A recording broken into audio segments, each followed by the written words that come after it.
আশা করি অনেক ভালো আছেন। অনেকদিন পর আরেকটি ভিডিও নিয়ে আসলাম। তো আজকে আমাদের ফার্মের মুরগির বয়স 27 দিন বয়স হয়েছে। প্রায় আমাদের মুরগির ওজন প্রায় 1500 করে গ্রাম ওজন হয়েছে 1 কেজি। তো এটা আমরা কিভাবে করি এবং কী কী স্টেপ ফলো করি, তো সেই ভিডিও আজকে আপনাদের সামনে তুলে ধরব। তো শোনা কথা তো দেখতেই পাচ্ছেন সব মুরগি প্রায় আমাদের সমান সমান হয়েছে এবং কিছু কিছু কারণে আমাদের মুরগিগুলো অনেক ছোট বড় হয়।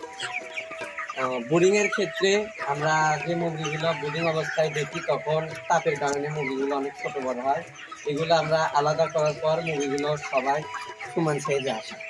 এই যে এগুলো মুরগিগুলো দেখতে পাচ্ছেন, এগুলো প্রায় 2 কেজির কাছাকাছি, কিন্তু কোম্পানির রেট অনুযায়ী মুরগির গড় ওজন এখন 1500 গ্রাম করে হওয়া উচিত।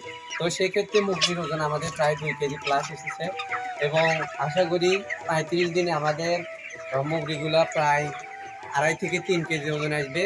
তো এগুলো আমরা কিভাবে করি আপনারা সবাই কমেন্টে বলবেন, আমরা যত সম্ভব কমেন্টের উত্তর দেওয়ার চেষ্টা করব এবং আমাদের নাম্বার দেওয়া থাকবে ডেসক্রিপশনে, আপনারা সবাই যোগাযোগ করবেন। ধন্যবাদ।